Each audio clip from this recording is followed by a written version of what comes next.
आता आपल्या आवडत्या मालिकेचे संपूर्ण भाग मालिका प्रसारित झाल्यानंतर लगेचच पाहू शकता फक्त सन नेक्स्ट वर. भारतातील प्रेक्षकांसाठी मोफत सेवा. मॅडम मॅडम मी पाणी घेऊन येते. हा मॅडम काय झालं तुम्हाला? मॅडम म्हणीच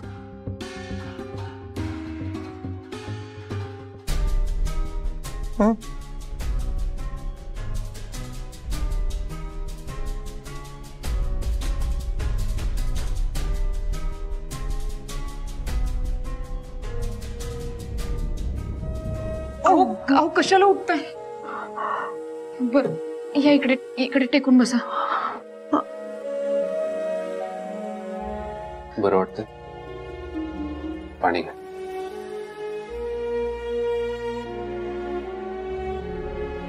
मॅडम अहो काय झालंय तुम्हाला? अशी कशी काय चक्कर आली? आपण बोलत होतो अचानक चक्कर आली. काय झालं नेमकं?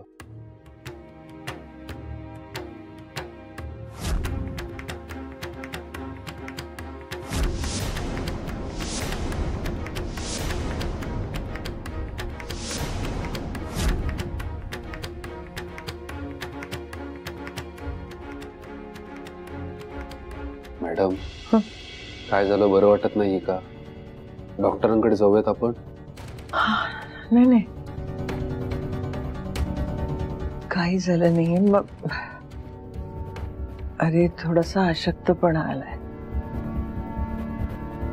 गरगरल्यासारखं होतं. काळजी करण्यासारखं काही नाहीये. तुम्ही नक्की ठीक आहात? नाहीतर आपण दवाखान्यात जाऊया. अगं खरंच पण सॉरी. म्हणजे माझ्यामुळे पत्रकार परिषद अर्धवट झाली आणि सॉरी. तुम्ही दोघांनी इतकी मेहनत केली होती पण माझ्यामुळे सगळं. मॅडम आता ते महत्वाचं नाहीये. तुमची तब्येत जास्त महत्वाची आहे. तुम्हाला नक्की बरं वाटतंय? नाहीतर चला आपण दवाखान्यात जाऊन येऊ. चला. नक्की नक्की बरं वाटतंय. नको काळजी करू एवढी. मग मी जाऊ. साहेब वाट बघतायत बाहेर. हा पण काही वाटलं काही लागलं तर मला कळवा. स्वानंदी. हो मी घेईन काळजी. आणि काही लागलंच तर फोन करीन तुम्हाला. येतो येतो. सावकाश. तुम्हाला बरं नव्हतं. तुमची तब्येत खराब होती. या सगळ्या गडबडीत माझ्याकडनं दुर्लक्ष झालं तुमच्याकडे. खरंच सॉरी.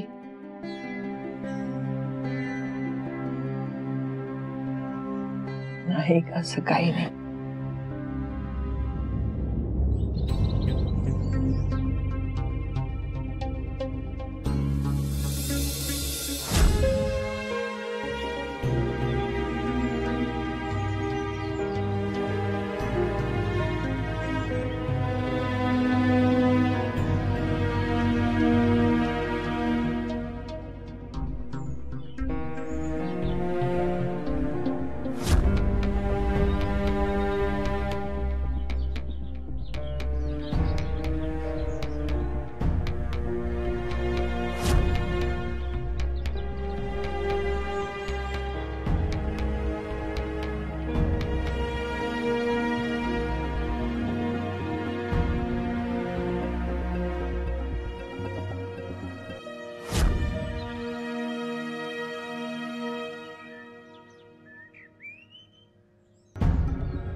साहेब साहेब कसला एवढा विचार करताय? सभेचा विचार करत असाल तर प्लीज करू नका. आपली सभा खूप चांगली झाली आहे. त्या मॅडम कशा आहेत? म्हणजे ज्यांना चक्कर आली होती त्या? हो शुद्ध आली त्यांना आता. आणि काही वाटलंच तर स्वानंदी आहे ना तिथे, ती घेऊन जाईल त्यांना दवाखान्यात. तुम्ही सभा अर्धवट का सोडली? सभा महत्वाची नाही रे, त्यापेक्षा माणसं महत्वाची आहेत. सभा काय होत राहतील. तेही बरोबर आहे. साहेब तुम्ही वा पुढे, मी आवरून आलोच. चला.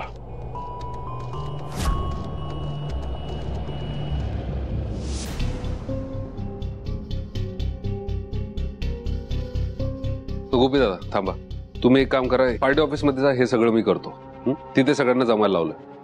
असू द्या, जा तुम्ही.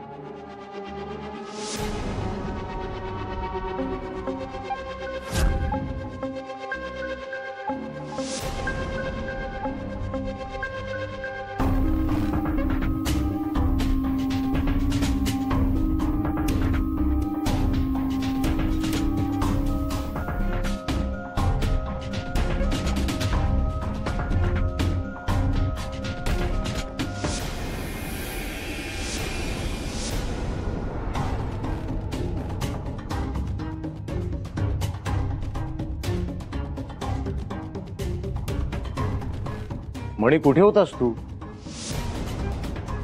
सकाळपासून डॅड फोन करत होते, मी फोन करत होतो, मी आउट हाऊस मध्ये सुद्धा जाऊन बघून आलो तुला. कुठे गायब झाला होतास? एकदम छू म्हणते. कमाल आहे, तुला माहित नव्हतं मी कुठे?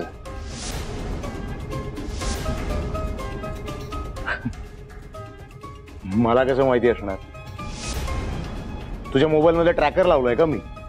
का तुझा असिस्टंट आहे? तू कुठे आहेस, कोणासोबत आहेस हे माहिती असायला. नाही, हल्ली मी कुठे असतो, काय करतो, कुणासोबत असतो याची माहिती असते ना तुला.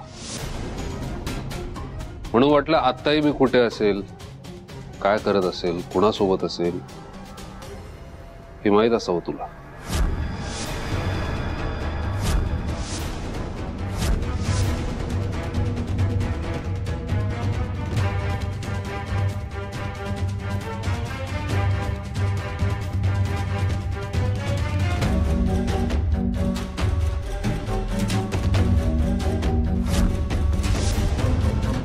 रिलॅक्स सुजित,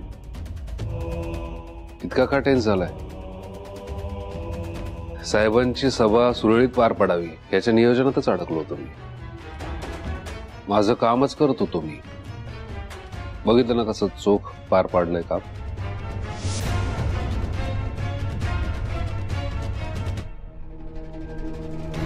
साहेबांची पहिली सभा कोणीतरी राडा करणार याची शंका होतीच मला. आपण तू साहेबांसोबत होतास सुरुवातीपासून शेवटपर्यंत, अगदी मी असतो तसंच. साहेबांना आनंद आला असेल तुझी कामाबद्दलची सिन्सिअरिटी बघून. म्हणून तर केलं नाही सगळं. चल आता इथलं काम झालंय, उरलेलं तू करशीलच. माझंही जरा एक महत्वाचं काम आहे, ते करून येतो. अटक केलेल्या लोकांची बत्तीशी उघडावी लागेल ना.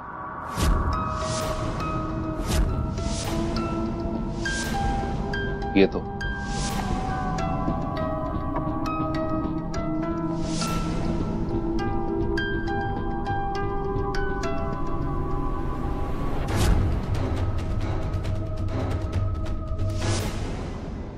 मॅडम,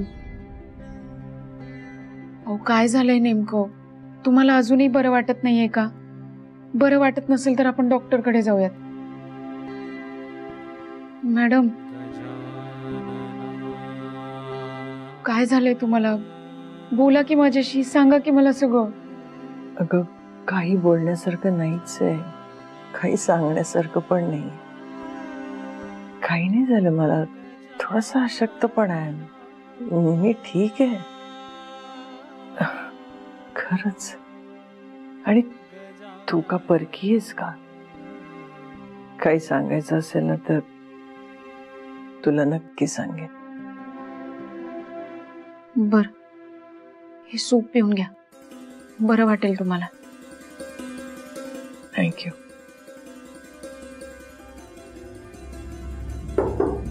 नीलम मॅडम,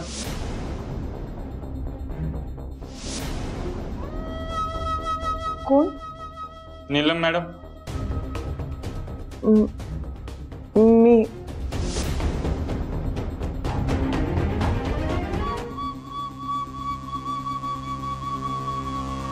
समर.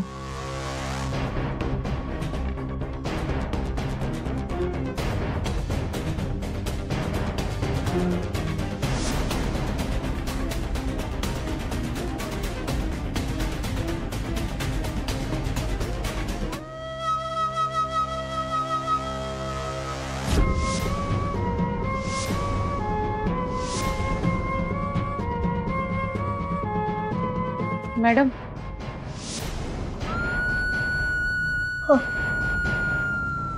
तुमचं नाव नीलम आहे? हो, एवढे दिवस माझ्या लक्षात कसं नाही आलं? आमच्यासारखंही तुम्हाला एखादं नाव असूच शकतं की नीलम, पण वॉर्डन मॅडमच तुम्हाला जास्त शोभून दिसतं.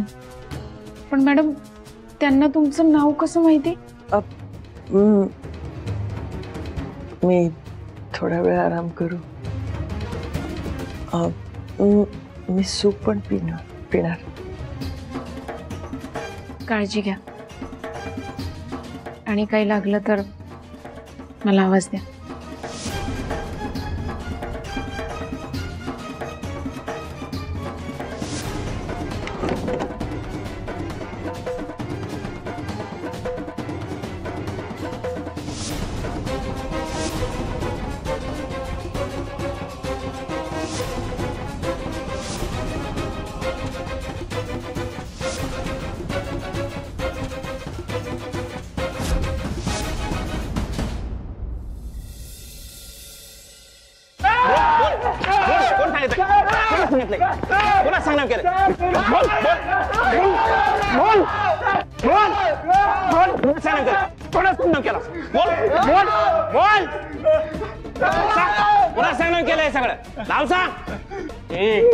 कोणाच्या सांगण्यावरून केलंस हे? हा, नाव जर नाही सांगितलं ना तर थोबाड उचकटून टाकेल, समजलं? जोपर्यंत नाव सांगत नाहीत ना तोपर्यंत त्यांना अन्न पाणी काहीच द्यायचं नाही.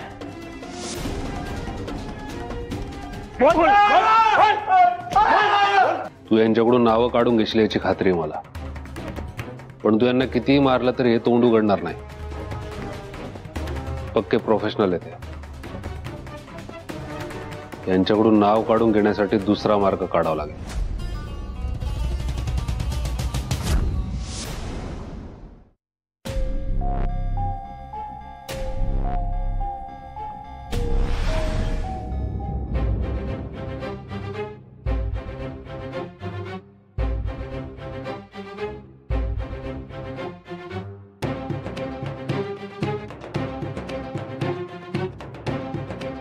नीलम,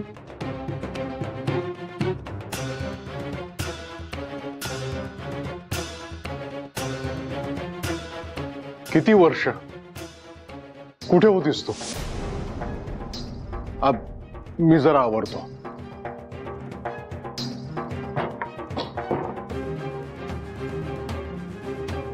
आपण बोलूया. थांब.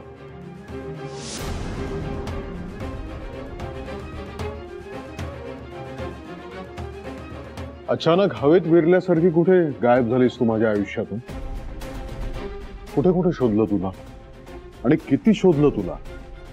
शेवटी थकलो आणि नाच सोडून दिला मी. का सोडून गेलीस तू मला?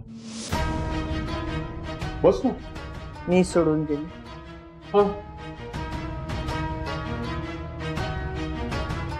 ह्याला म्हणतात चोराच्या उलट्या बोंबा. मी निघून नाही गेले, तू माझ्या आयुष्यात निघून गेलास. तुझं बाळ माझ्या पोटात वाढत असताना पळपुट्यासारखा तू निघून गेलास. सगळ्या जबाबदाऱ्या झटकून तू निघून गेलास. खूप शोधलं मी तुला, पण तू कुठेच नव्हतास. लग्न केलं होतंस ना माझ्या बरोबर, देवाच्या साक्षीने. मग का हे नातं तोडून गेलास?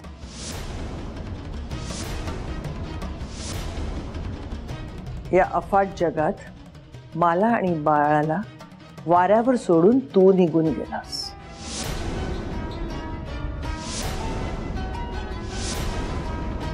आपल्या प्रेमाचं प्रतीक आपलं बाळ पाप बनलं तुझ्यामुळे.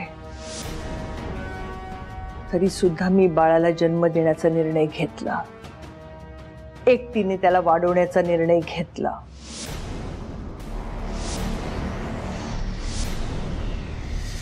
तुला कल्पना नाहीये तू गेल्यानंतर मी काय काय भोगलंय. आणि आज माझ्या समोर उभा राहून तू मला विचारतोयस मी का निघून गेले?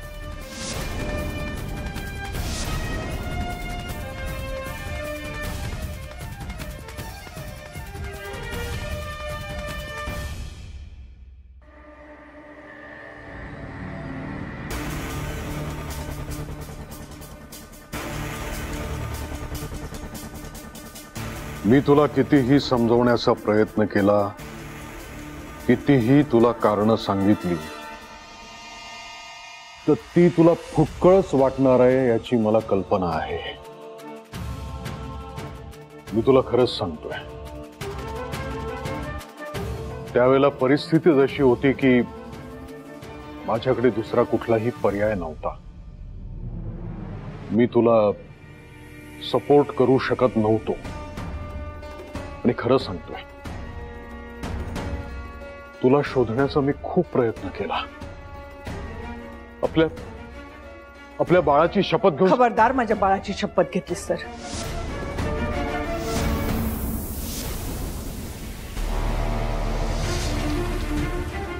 तू मला शोधण्याचा प्रयत्न केलास. तुझ्या घरापासून हाकेच्या अंतरावर असणारं हॉस्टेल तुला नाही कळलं. असं कुठे शोधलंस तू मला की ही बाई तुला दिसली नाही?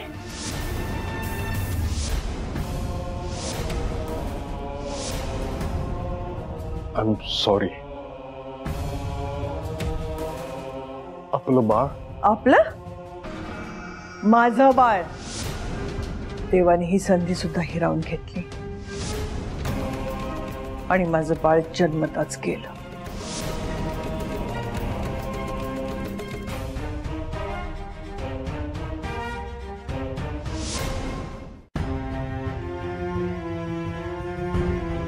नीलम, तेव्हापासून हॉस्टेलच माझं घर आणि माझं कुटुंब आहे. एवढं सगळं झालं, तुला माझी कधी आठवण नाही आली?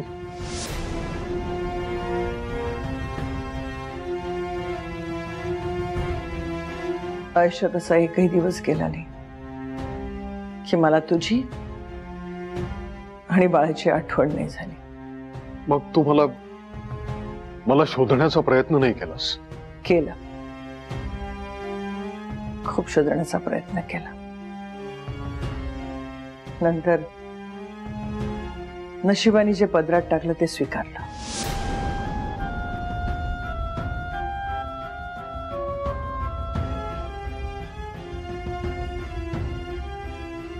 इतक्या वर्षात तू किती आणि काय काय भोगलंस याची मला कल्पनाच नव्हती. मला ह्याचीही कल्पना नव्हती की आपलं बाळ या जगामध्ये नाहीये. तू एकटीने एवढा मोठा धक्का कसा काय सहन केला असशील? नीलम, मी तुला खूप मिस केलं.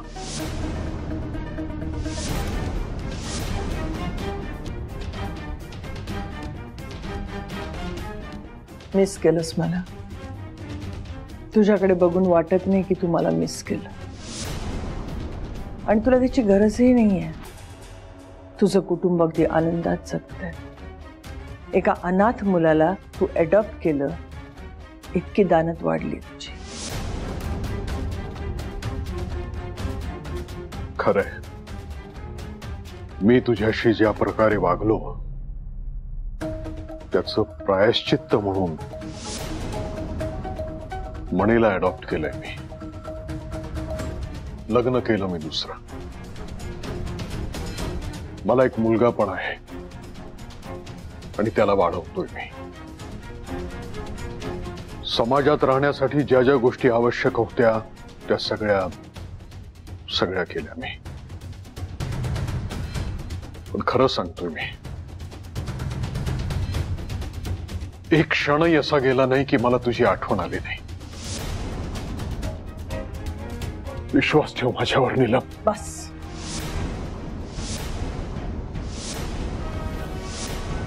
बस.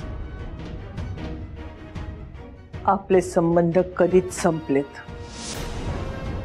आजपर्यंत मी खंबीरपणे एकटी जगत होते आणि यापुढे सुद्धा जगेन.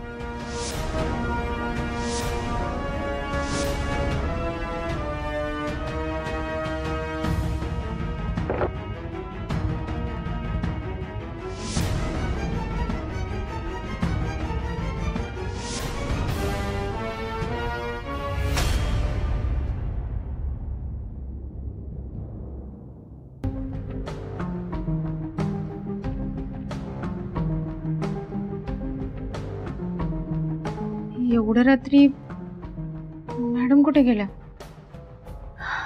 एकतर आधीच तब्येत बरी नाहीये, आराम करायचं सोडून कुठे गेल्या? मॅडम,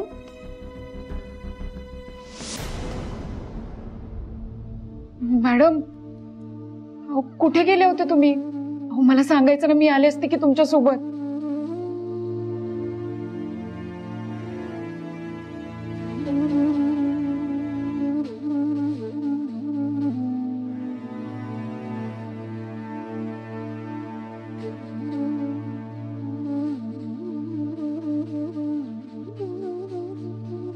मॅडम, अहो, काय झालंय नेमकं? तुमची अचानक तब्येत खराब झाली आणि असं न सांगता कुठे गेले होते तुम्ही? आणि तो माणूस